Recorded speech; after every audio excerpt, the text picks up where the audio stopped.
नमस्कार दोस्तों, मेरा नाम है प्रविंदर और आप देख रहे हैं नाज़टेक। आज है हमारी कंप्यूटर बेसिक्स की क्लास नंबर 8, जिसमें हम देखेंगे ब्लॉक डायग्राम ऑफ कंप्यूटर। बहुत बार सुना होगा आपने ब्लॉक डायग्राम ऑफ कंप्यूटर के बारे में। क्या होती है ये ब्लॉक डायग्राम, क्या होते हैं इसके एलिमेंट, कैसे काम करती है ये ब्लॉक डायग्राम, सब होगा आज की क्लास में। तो चलिए शुरू करते हैं।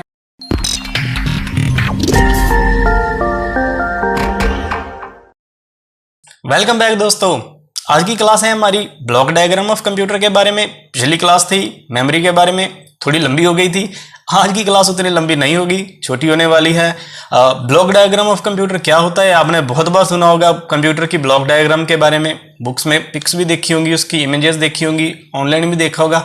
आज मैं उसको एक्सप्लेन करने जा रहा हूँ, क्या होती है ब्लॉक डायग्राम, कैसी दिखती है, क्या क्या उसके एलिमेंट होते हैं और ये क्या शो करती है, वो सब होगा आज की क्लास में। तो चलिए शुरू करते हैं।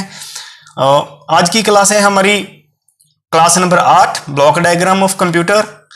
क्या होती है ब्लॉक डायग्राम, पहले इसकी डेफिनेशन देख लें। एक block diagram of computer shows structural representation of computer system. मतलब ब्लॉक डायग्राम है जो कंप्यूटर की, वो क्या शो करती है, स्ट्रक्चरल रिप्रेजेंटेशन। मतलब उसकी स्ट्रक्चर क्या है कंप्यूटर की, उसको ब्लॉक्स के रूप में शो करती है।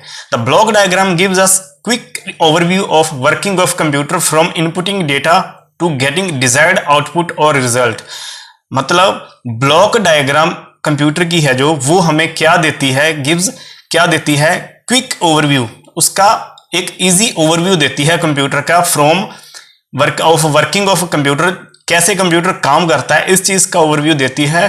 फ्रॉम इनपुटिंग ऑफ डेटा, मतलब डेटा इनपुट से लेके गेटिंग डिजायर्ड आउटपुट और रिजल्ट लेने तक का जो भी उसके बीच में स्टेप्स होते हैं, उन सब के बारे में वो डिस्क्रिप्शन हमें ओवरव्यू देती है ब्लॉक डायग्राम ऑफ कंप्यूटर। तो ब्लॉक डायग्राम ऑफ कंप्यूटर क्या हुई, सिंपल डायग्राम होगी कंप्यूटर की, जिसमें हमें उसकी वर्किंग के बारे में ओवरव्यू मिलेगा, वर्किंग के बारे में जानकारी मिलेगी कि कैसे कैसे कंप्यूटर काम करता है, कहाँ से इनपुट से लेके आउटपुट तक बीच में प्रोसेसिंग आएगी, स्टोरेज आएगी, ये सब होगा। तो ब्लॉक डायग्राम ऑफ कंप्यूटर करती क्या है, इनपुट से लेके रिजल्ट आने तक जो भी कंप्यूटर एक काम कंप्लीट कर रहा है उसको रिप्रेजेंट करने के लिए, ये उसको शो करने के लिए ये बनाई जाती है। नेक्स्ट क्या है, 3 मेन कंपोनेंट होते हैं कंप्यूटर सिस्टम के, जो हमने फर्स्ट क्लास में भी पढ़े थे कंप्यूटर के। Input, processing and output. Input unit कौन सा होता है, जो डेटा और इंस्ट्रक्शन को कंप्यूटर के अंदर डालता है। प्रोसेसिंग यूनिट क्या है, डेटा के ऊपर इंस्ट्रक्शन के अकॉर्डिंगली काम करता है। आउटपुट यूनिट कौन सा है, जो हमें रिजल्ट देने के लिए यूज किया जाता है।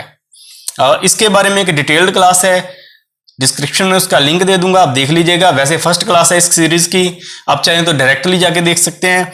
अब नेक्स्ट हम इसको एक्सप्लेन करते हैं ब्लॉक डायग्राम को। तो ये हैं इसके कुछ मेन पार्ट्स। सबसे पहले है इनपुट यूनिट, बीच वाला ये है सीपीयू यानी कि सेंट्रल प्रोसेसिंग यूनिट, लास्ट है आउटपुट यूनिट, और ये नीचे दोनों मेन और एक्सिलरी मेमोरी को मिला के बनाया गया है मेमोरी यूनिट। एक्सिलरी मेमोरी कौन सी है, सेकेंडरी मेमोरी। पीछे वाली क्लास है मेमोरी के, उसमें हमने इन दोनों के बारे में डिटेल से डिस्कस किया गया है, मेन मेमोरी कौन सी है और सेकेंडरी मेमोरी या एक्सिलरी मेमोरी कौन सी है। तो ऑक्सिलरी मेमोरी कौन सी होती है, जो सेकेंडरी मेमोरी जिसको हम बोल देते हैं। तो उनकी एक यूनिट अलग से बना दिया गया है मेमोरी का। ऊपर वाला ये है सीपीयू, मतलब सेंट्रल प्रोसेसिंग यूनिट। अब इसमें होता क्या है, सबसे पहले इनपुट यूनिट जो है हमारा स्टैंडर्ड इनपुट यूनिट कौन सा है, कीबोर्ड एंड माउस। इससे हम डेटा एंड इंस्ट्रक्शन सीपीयू को देते हैं। तो सीपीयू में सबसे ऊपर वाला, सीपीयू में हम देख लें पहले क्या क्या है, कंट्रोल यूनिट है, एएलयू है। कंट्रोल यूनिट क्या करता है, पूरे सिस्टम को, पूरे कंप्यूटर सिस्टम को कंट्रोल करने का काम करता है। मतलब कीबोर्ड क्या काम करेगा, कैसे करेगा, माउस कौन सा काम करेगा, कैसे करेगा। आउटपुट यूनिट ने रिजल्ट देना है, कैसे देना है, क्या देना है, मेमोरीज में डाटा लोड करना है या सेव करना है। अर्थमेटिक लॉजिकल यूनिट एएलयू ने कोई प्रोसेसिंग करनी है, सब कामों को डिसाइड कौन करता है, कंट्रोल कौन करता है, कंट्रोल यूनिट। तो ये जो डॉटेड लाइंस हैं ये शो करती हैं कंट्रोल। तो मतलब क्या है, कंट्रोल यूनिट इनपुट यूनिट को भी कंट्रोल कर रहा है, कंट्रोल यूनिट आउटपुट यूनिट को भी कंट्रोल कर रहा है, ये सेकेंडरी मेमोरी यानी कि एक्सिलरी मेमोरी को भी कंट्रोल कर रहा है और ये मेन मेमोरी को भी कंट्रोल कर रहा है। तो सबसे पहले ये पूरी ब्लॉक डायग्राम एक पूरा प्रोसेस करने के बारे में हमें जानकारी देगी, एक्सप्लेन करेगी। तो सबसे पहले इनपुट यूनिट जो हो कीबोर्ड या माउस है, वहां से हम बटन प्रेस करके क्लिक करके डेटा एंड इंस्ट्रक्शन कंप्यूटर के अंदर डालते हैं। वो जाएगी कहां? उसकी मेन मेमोरी में। मेन मेमोरी कौन सी होती है? रैम। अब रैम के अंदर जब वो चली गई, डेटा और इंस्ट्रक्शन चले गए, तो इंस्ट्रक्शन के अकॉर्डिंगली कंट्रोल यूनिट काम करेगा, उसको ALU में भेज देगा काम करने के लिए डेटे को। मान लो मैंने 4 और 5 दिया, 4 और 5 ऊपर चला गया ALU में, और वो उसको अब इंस्ट्रक्शन मैंने कौन सी दी है? उसको जोड़ने के लिए 4 + 5 लिख के मैंने आउटपुट मांगनी है। तो 4 और 5 मेन मेमोरी में आया, ALU को इंस्ट्रक्शन गई कि इसका अब कैलकुलेशन करनी है, तो ALU उसकी कैलकुलेशन करके रिजल्ट वापस, अगर उसको डेटा ये मैंने 4 और 5 डायरेक्ट दे दिया, अगर हमने कंप्यूटर की मेमोरी से कुछ सेकेंडरी मेमोरी से लोड करना है तो यहां से डेटा मेन मेमोरी में लोड हो जाएगा, उसके बाद इंस्ट्रक्शन जाएगी ALU के बाद। अगर मैंने डायरेक्ट डेटा दे दिया है तो इंस्ट्रक्शन चली जाएगी ALU को, ALU को इंस्ट्रक्शन चलेगी, ALU प्रोसेसिंग करेगा, उसके बाद डेटे को मेमोरी में, मेन मेमोरी रैम में वापस दे देगा। जैसे 4 या 5 मैंने दिया था, उसको उसने 9 बना के रिजल्ट मेन मेमोरी में दे दिया।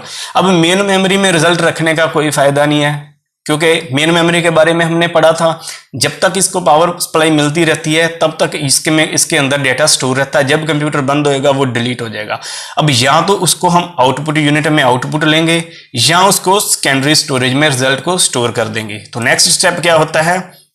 मेन मेमोरी से डेटा आउटपुट यूनिट में चला जाता है। आउटपुट यूनिट कौन सा है? मॉनिटर है या प्रिंटर है? ये हमें क्या देता है? रिजल्ट देता है। स्क्रीन में दिख जाएगा या तो हमें रिजल्ट, या हमने पेपर पे प्रिंट करके निकाल लिया। किसी भी तरह का, कोई भी तरह का आउटपुट यूनिट हो सकता है, कोई भी प्रोसेसिंग हो सकती है, वो रिजल्ट हमें आउटपुट यूनिट में मिल गया। इसके बाद अगर हमने उस रिजल्ट को फ्यूचर में यूज करने के लिए स्टोर करके रखना है तो मेन मेमोरी से वो ऑक्सिलरी मेमोरी में स्टोर भी हो जाएगा। तो ये है एक पूरी वर्किंग कंप्यूटर सिस्टम की ब्लॉक डायग्राम में। सबसे पहले क्या है? Input unit. ये क्या करता है? Data and instruction main memory में देता है, और इंस्ट्रक्शन के अकॉर्डिंगली ALU परफॉर्म करता है, उस डेटे के ऊपर काम करता है। उसके बाद जो रिजल्ट आता है उसको वापस मेन मेमोरी में दे देता है। मेन मेमोरी से वो वाला रिजल्ट या तो हम आउटपुट यूनिट में ले लेते हैं, आउटपुट ले लेते हैं डायरेक्ट, या उसको सेकेंडरी मेमोरी में स्टोर करवा देते हैं। ये है पूरी उसकी वर्किंग कंप्यूटर की, जिसको हम एक इजीली ब्लॉक डायग्राम बोल देते हैं। उस डायग्राम के अकॉर्डिंगली समझ लेते हैं। अब इन तीनों पार्ट्स को शॉर्ट में ऐसे भी दिखा दिया जाता है कि पूरा CPU की डिटेल अंदर से ना दिखाई जाए। इनपुट से डेटा गया प्रोसेसिंग यूनिट में, प्रोसेसिंग यूनिट ने डेटा के ऊपर काम किया, उसको मेमोरी में स्टोर कर दिया, या आउटपुट में रिजल्ट दिखा दिया। तो ये तो थी आज की क्लास, जिसमें हमने देखा ब्लॉक डायग्राम ऑफ कंप्यूटर के बारे में, क्या होती है ब्लॉक डायग्राम। एक तो हमने ये देखा, दूसरा उसको एक्सप्लेन किया कि उसके अंदर वर्किंग चल कैसे रही होती है कंप्यूटर के अंदर जब कोई काम हो रहा होता है, कोई भी प्रोसेस हो रहा होता है। तो ये तो थी सारी ब्लॉक डायग्राम्स ऑफ कंप्यूटर के बारे में इंफॉर्मेशन। आई होप आपको ये वीडियो पसंद आई होगी। पसंद आई है तो इस वीडियो को लाइक कर दीजिए और चैनल को सब्सक्राइब कर दीजिए। चैनल सब्सक्राइब करने के बाद बेल आइकन जरूर दबाइएगा, ताकि आपको मेरी हर लेटेस्ट वीडियो देखने को मिलती रहे। और भी ऐसी बहुत सारी वीडियोस लाता रहूंगा, जल्दी से लाता रहूंगा, बस आप चैनल को सब्सक्राइब करना ना भूलिएगा। Thank you.